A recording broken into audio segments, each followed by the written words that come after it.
Right. Okay, it's on there. Good evening, everyone. I'm very happy to welcome one of our student entrepreneurs, Zoelie Rivera-Ocasio. And she is a soil scientist and biologist from Puerto Rico. And her journey began in Puerto Rico when she spent 2 years as a lab tech focusing on soil health analysis. And she is now a full-time doctoral student at Penn State. And she's researching the impact of cover crops on soil microbial communities. Now, Zoelie's dedication to soil conservation led her to establish Arts Zoils Incorporated, a nonprofit which integrates soil science with arts and humanities. And this is where she serves as co-director. And in 2019, she established Zoils and Pigments, which is her venture, which explores soil diversity facets through the creative process. Now, her involvement also extends beyond entrepreneurship as she's the board member of Arts Zoils, and she actively promotes dynamic learning and conservation. Her advocacy for environmental consciousness and sustainable practices is evident through her work with Sierra Club and her undergraduate research in leatherback turtles nesting and survival in Puerto Rico. Now, her journey exemplifies her commitment to bridging science, art, and community engagement for a sustainable future, and we're honored to have her here tonight. Thank you. Thank you, Brittany. Could you hear me well? Yeah? Okay. For me, it's a pleasure to be here. Good evening to everyone. I am here on behalf of Zoils partner and husband Eric.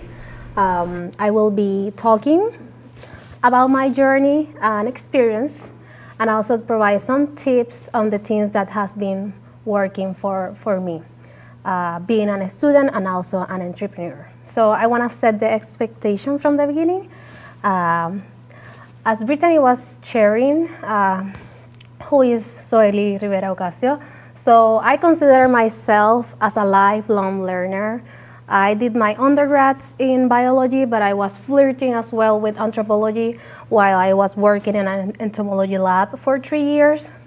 Then I took a break to backpack and travel in Central America. Then I started my master's degree in soil science. I took a break as well, work. And now I am a PhD student here at Penn State doing a dual title in soils and biogeochemistry. More than my student career, I can identify myself as a passionate and an advocate for the agroecology, social justice, natural conservation, and also the entrepreneurship. But beyond that, we need to tell who we are as a human being. So I am Afro-Caribbean from Puerto Rico. My native language is Spanish, so that will be always rooted in the work that I do. I sometimes just throw Spanglish words, so that is because it's who I am. I am a mom, a wife, a daughter, and a friend. I enjoy cooking, but also do kayaking, and I love parasitoids. If you don't know what it is, then Google after this presentation. But why is this important? This is important because through life, we will be wearing different hats and shoes, and we cannot wear all them at the same time. So we need to learn how to compartmentalize, how to adapt ourselves to different situations. Also, how to navigate different roles and responsibilities. And this comes with the journey being a student, but also an entrepreneur.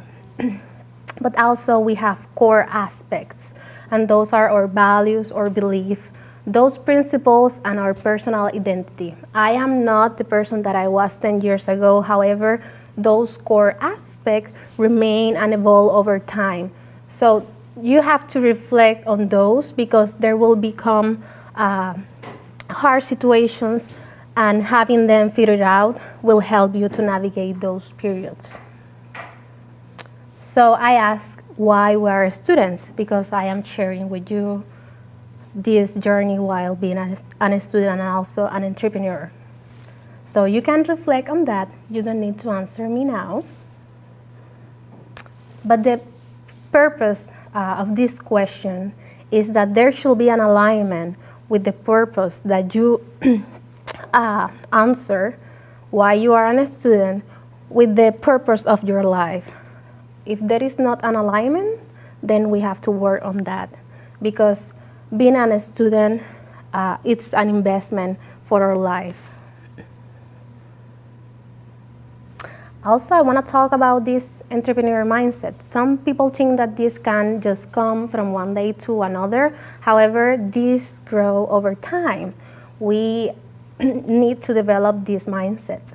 And some people will tell you, oh, I have also that idea. But having an idea is just an idea. You need to take the risk. You have to be willing to take the risk to do the next step. If you don't know how to, then I will give you some tips, but then look for help. Like, the idea will just stay there and you will be thinking, what if? But if you take the steps, you will learn through that, and then you will be evolving that idea into something real. Also, you need to be able to be adaptable. Sometimes you think that you have the best idea, but then when you throw a survey to customers, you need to adapt that idea because it's not meeting the expectation from the customers. So then why are you doing that? So that is something important, being adaptable. Also have passion, because when things come up and down, your passion will be one of the things that will push you to keep going. Okay. This is a take for self-care, because as you can see, I was sick, so my voice is getting weird sometimes. So through the presentation, you will see a tardigrade, but I include a fun fact so you can read it. Meanwhile, I drink my water.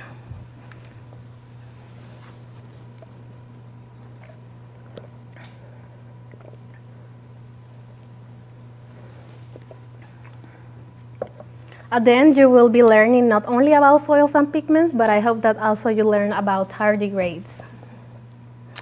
Okay, how did I grow my entrepreneur journey? First thing that I need to say is it's still growing. But when I was in middle school to high school, I had this obsession with making macrame things and jewelry, and I was selling them to my peers, but also my dad took them to sell them to his coworkers. So my parents has been key in developing this entrepreneur mindset since I am a kid. Then exposure. It's important to expose yourself so you can develop strategies through experience. And this doesn't have to be like having your own business from the beginning.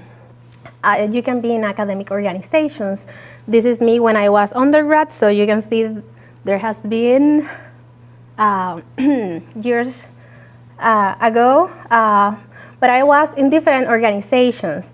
And there is no better way to learn how to sell than when you have an oncoming trip to Costa Rica to work with turtles and you don't have money. So through the organization, I was able to learn how to pitch, how to sell, and also how make people donate money to me. So this could be a way that you can gain experience, how to pitch, how to learn those skills while you are a student. And of course, also while I was a student, I was selling my macrame things, as you can see in the picture, and I was selling hot sauce. That was one of the most famous things that I had when I was undergrad, that even a postdoc in my lab make a song about it. But I don't make hot sauces anymore.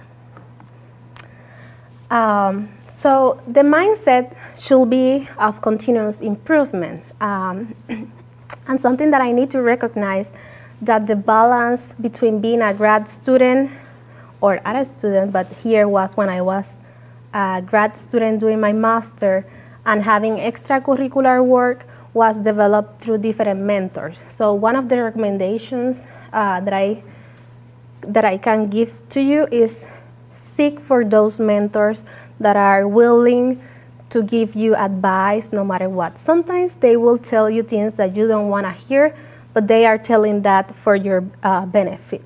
So when I was doing my master's degree, I had to work in a government and was full-time job while doing my master's. So I had to learn how to schedule myself to be able to do both things. And then when I was finishing my master, I had another job that also was 40 hours per week. So I was waking up at 4 a.m. to work on my thesis and then going to work. But why I tell this, because then I realized after finishing my master that if I was able to do both things, why I didn't develop my own thing while I was working. So it was just find the time, do on a schedule, and stick with it. So the idea, the passion, and the handcraft process become a project. I mean, I was doing my master, I was just experimenting, doing watercolors with soils because I was too involved with soils. And then I start one project that was soils, Arte Suelo Ser. However, I recognized that there were two purposes.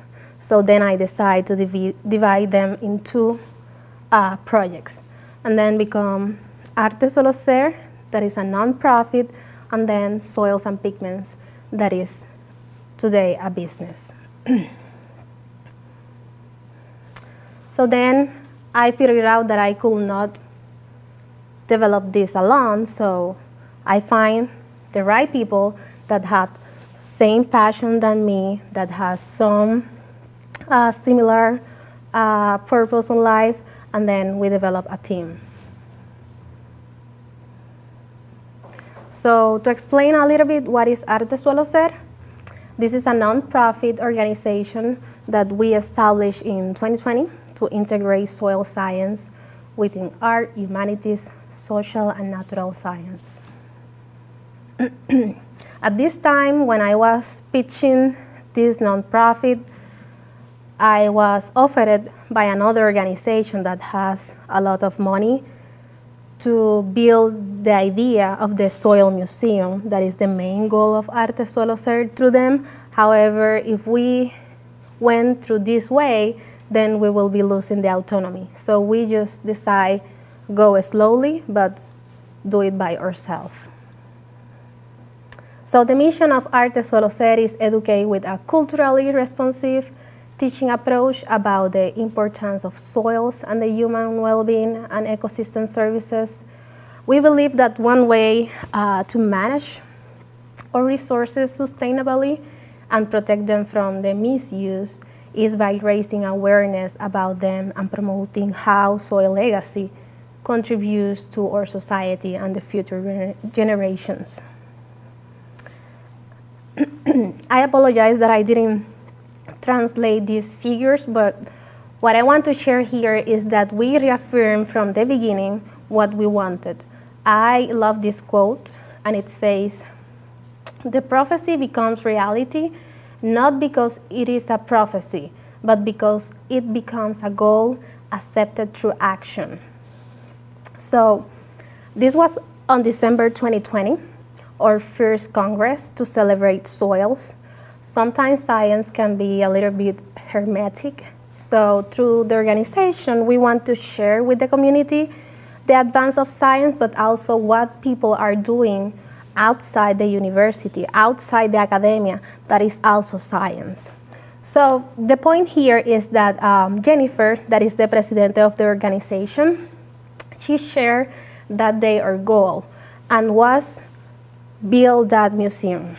That was in 2020, and then in 2022, we were able to do an agreement with USDA NRCS with a proposal that was $180,000, and with this money, we were able to hire the experts because obviously we cannot do everything by ourselves.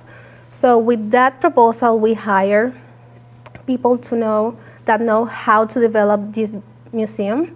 and I also have a co-director and a project manager. So right now we are working the Virtual Soil Museum of the Caribbean, and we are aiming to launch the first phase on April 2024. So this has been a lot of work on the last 2 years by an amazing team.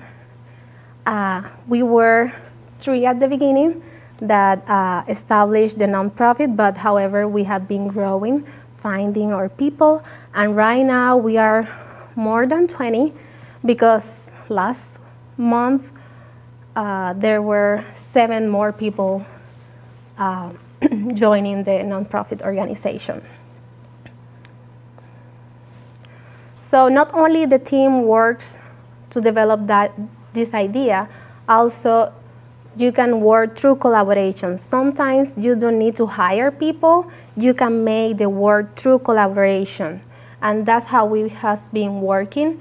We have different people sharing their work so we can put them in the museum. And what I want to share here is how to develop a team. Sometimes we want to be the only one mastering a skill, knowing how to do something, so we become indispensable. They cannot fire us, they cannot get rid of us. However, that is a huge mistake. The way a business or a nonprofit works, like how works a work team, is having this certain redundancy, because this will allow that when someone is not there and other people can do the work and the system doesn't fall. It's not that you will have 20 people doing the same thing, but you need to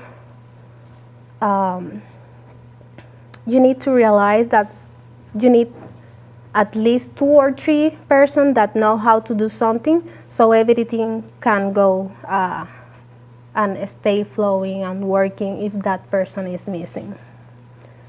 So I give this because, for example, sometimes I have to do other things, so then I can be relaxed knowing that the other co-director is doing the work and everything will be working. And I don't need to be there like every day because the team know what to do. So this is something important when you are developing a business, having this mindset. So also it's important to surround ourselves with supportive community. These are some of the activities that the nonprofit work has been doing also here at Penn State. And this is my self-care break.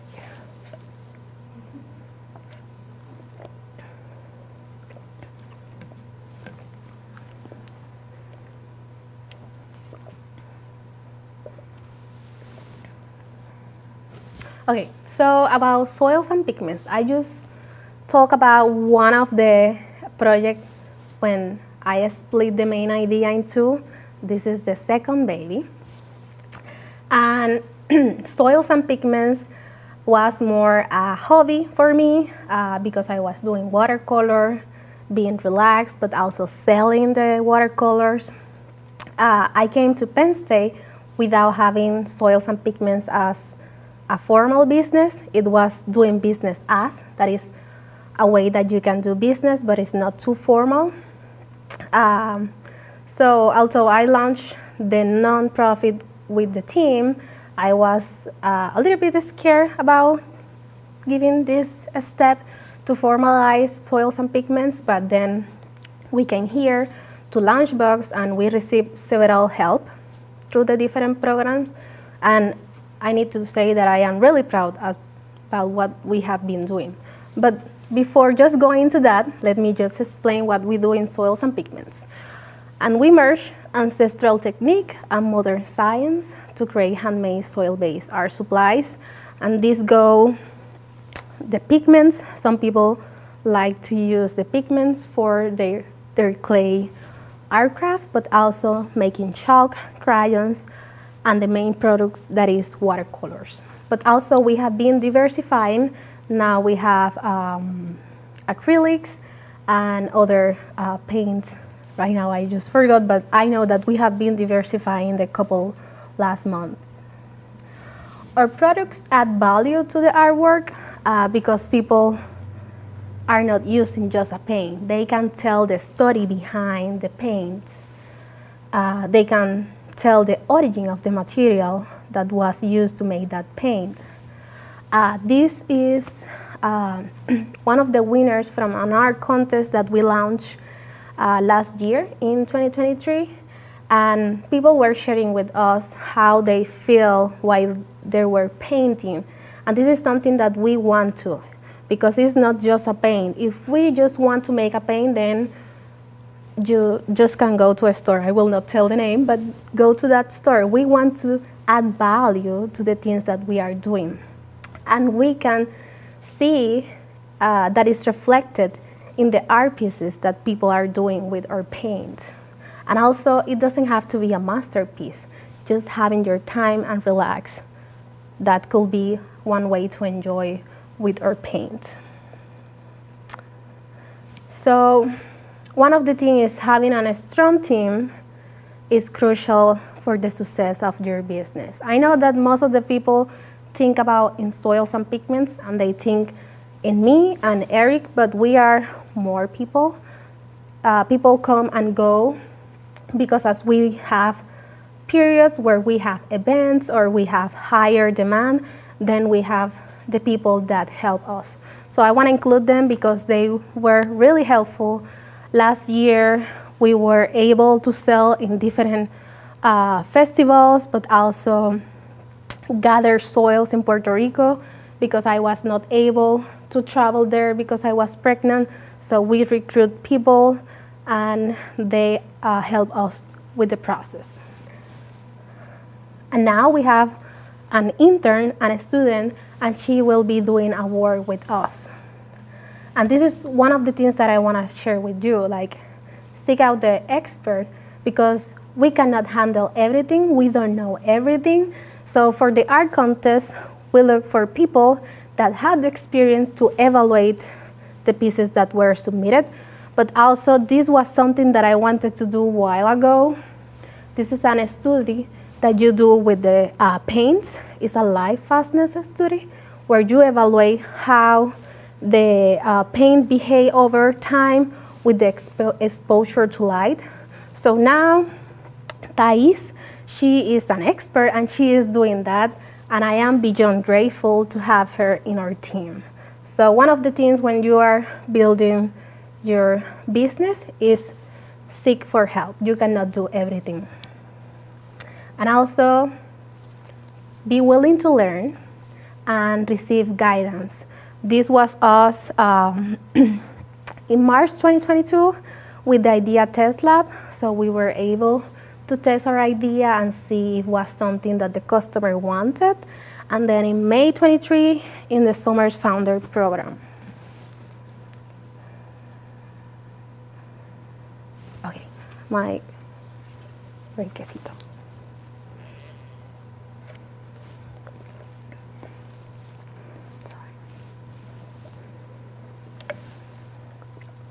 This is something that I am doing also when I am teaching. Now, if you are going to do a presentation, I suggest doing that because we are human. We need to drink water. Otherwise, I will be just here speaking, and then you will be like, oh, she can barely talk. Okay, let's go. So one of the things, as I was mentioning, that is important is working in team. Like inspire others, yes, but also you need to be able to do difficult situations. There has been days where I am like the worst person, but you have to make difficult decisions. It's something that you have to develop, and it's not like something that we are like proud, but it's part of the process. Also, being willing to delegate tasks and responsibility. We need to trust in others and allow the team to take on that responsibility because they need to feel the autonomy and the empowerment that they can do because they can make decisions as well. It's not only what I think, it's not only how I envision. For example, with the Soil Museum, I had an idea, but now it's like 10 times, 100 times better because people has been investing and putting their ideas also. Because I was maybe too narrow. So if I didn't let them express themselves, then we will just stick on that idea that I had and I thought that was amazing, but now it's over amazing. Also, support the growth and the development of others by providing guidance and feedback. It's not only about us in the business, it's also about the team. So that's one of the things that we need to consider when we are working in teams. It is a responsibility. Find your community, not only in the business side, but also while you are students. We need a community in both sides because it's hard. Both things are hard, and we need that community that helps us in the ups to celebrate, but also in the downs. Setting a workflow and an agenda is crucial. I didn't put here my Excel. I used to work my agenda with Outlook, but also I have an Excel where I can count the hours. But one of the things, if you want to have this balance between your student life and being an entrepreneur, is having those times already allocated beforehand. Because if you go with the flow, then you will forget things. But if you have certain times that this day is for this and this day is for that, that will allow you to have the time dedicated for everything that you need to work on. Not relying solely on motivation, because that is not sustainable or effective always. There will be setbacks. This is a picture when I was doing my master, and then Hurricane Maria hit my experiment. So of course I was more worried about other things, but then it was my responsibility to go to the field and check how was my experiment. And after seeing that, I was like, well, should I do my master or not? But I was determined that I wanted to do my master, so I had to pivot and look for alternatives. That's how I came to Penn State, but that's another story. So you need to develop self-discipline, habits, and willpower. That will be crucial. Start small. Being successful could be defined in different ways. For some people, it's being millionaire. For others, it's not being millionaire. So you need to think about that, how you define success. Build a strong community. I know that I am telling that a lot, but that is really, really important. A community of mentors, advisors, peers, and potential collaborators. Seek for educational resources, workshop courses. That will be an investment in you and your business. And also be open to feedback. I want to share this was my first attempt to make a watercolor palette. I sell that to artists with a survey to gather feedback, and the feedback was horrible. It made me cry. I was mad with one person that she was a friend. She is still a friend, but it was horrible, the feedback. But if I took that personally, then I will just stop in that point of my life. But I took that feedback to enhance, to improve my skills doing watercolors. And now we have this, and I need to be proud of this. So we need to understand that failure is part of this process until we can master a skill. And now we have professional artists that complement our watercolors that I need to be proud. So, but at the beginning was not like that. So we need to understand that we will not master things from the beginning. And I think that I need another third grade moment.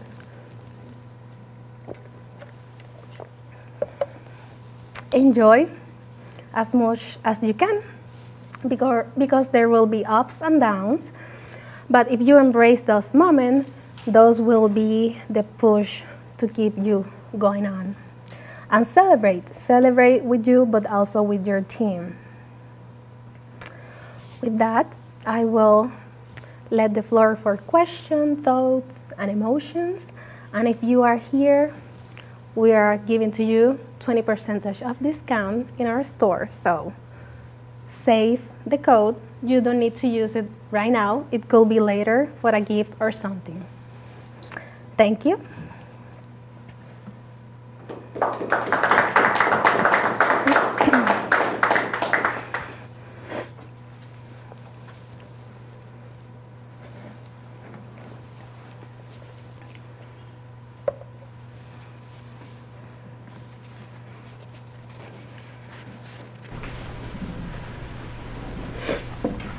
I'm sorry. Hi. Thank you for sharing that. Super, I guess my emotion is excited. Thank you. I really appreciate your passion and how much you've aligned your life and interest with your business and studies and all of that. It seems like a very sustainable path for you. But I was wondering, you talked a lot about community and just thinking about marketing or like finding your customers or users, and is there anything that you are doing now to like maintain that community or build that community?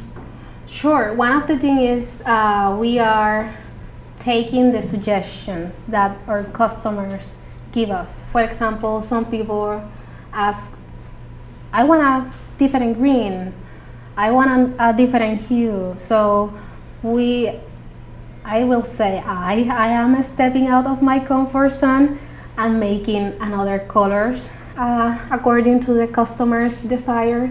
So that's one of the things. Also,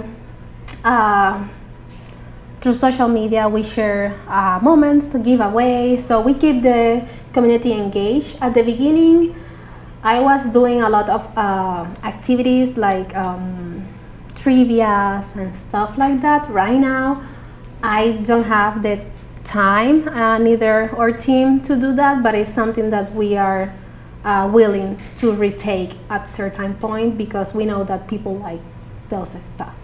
Yeah. Thank you. Did I answer? Yeah. Okay.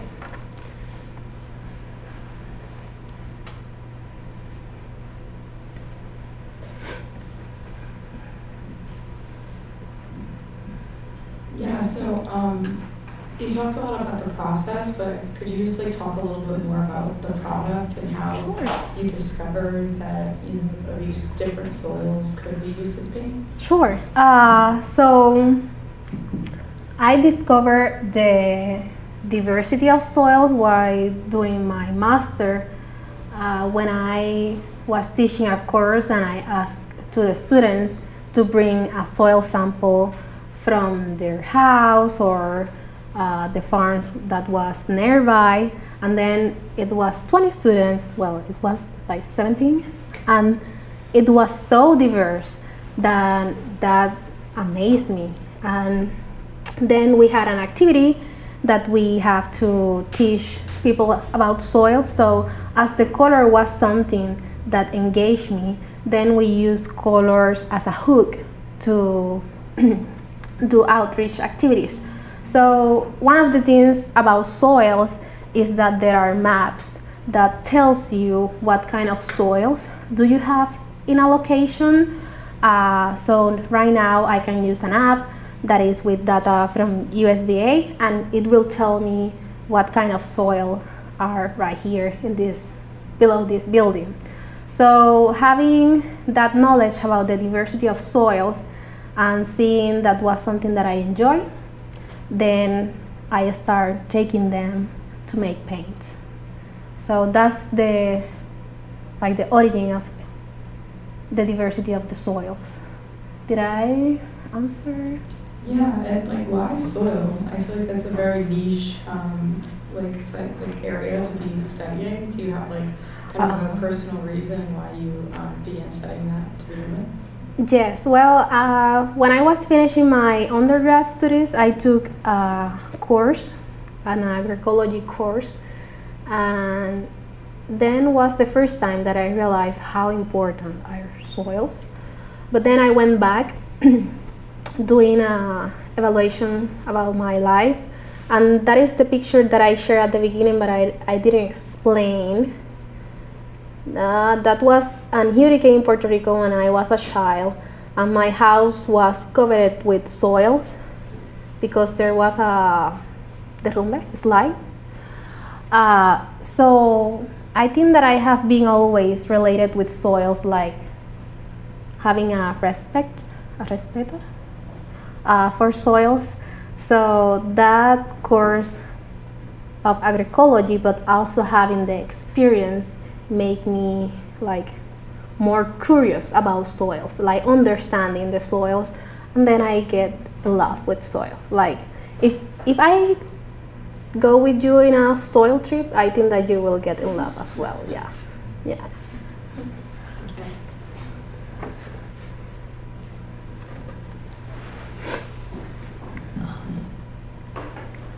Hi, Zoelie.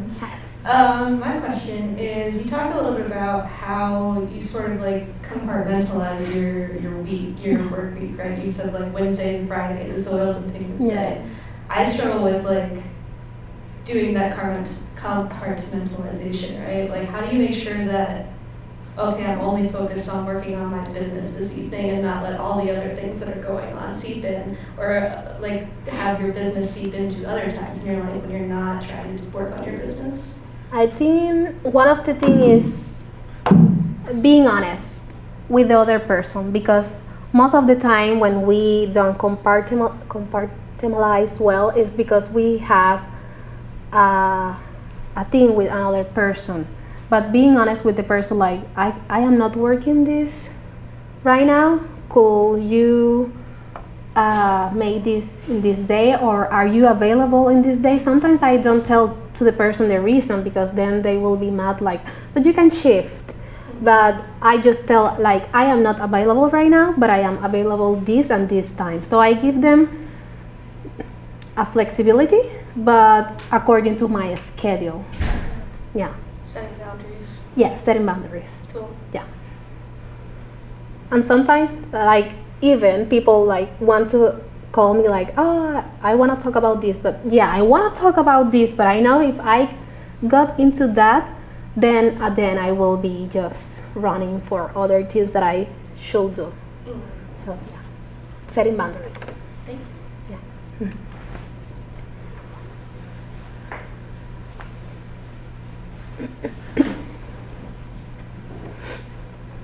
Could you talk a bit about how you make your products? Like, are they handmade or Sure. is it a manufacturing process?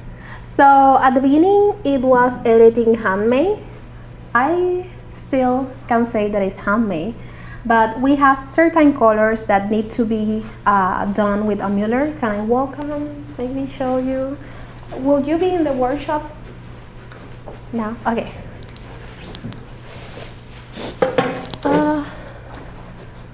Okay, so this is the tool.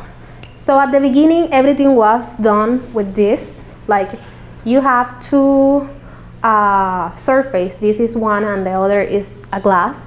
And then you put the pigment with a binder and then you just mule. However, right now we have an equipment that enable us to make bigger batches.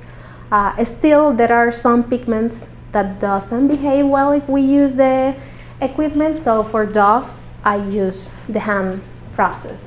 But the palettes, the ones that are in wood, they are by hand, by Eric. He goes to the rivet and do them. I am the one that works with the watercolors. The crayons, they are by hand. They are really time consuming. But now we figured out a better workflow. The chalks are by hand. So all depends on the products. There are some that we were able to use equipment to accelerate the process without compromising the quality. But there are others that still by hand. Yeah, thank you. I have a question from an online participant. How do you convince people to join your nonprofit or business?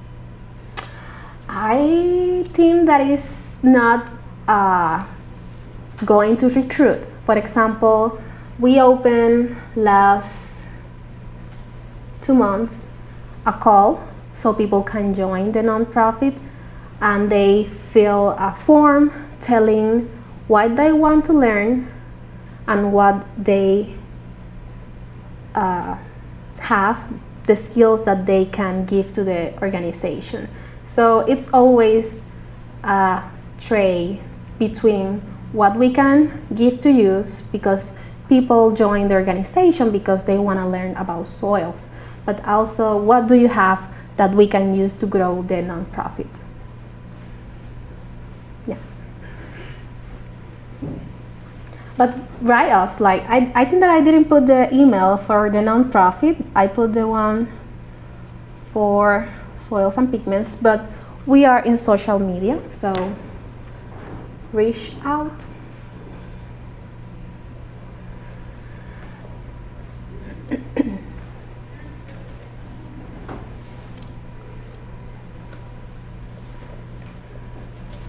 Very good. I have last one. Is this currently your day job, like the nonprofit? No, I work in kind for the nonprofit. I don't have a monetary reimbursement. I have other type of reimbursement. Yes. No, I work in my research 20 hours per week.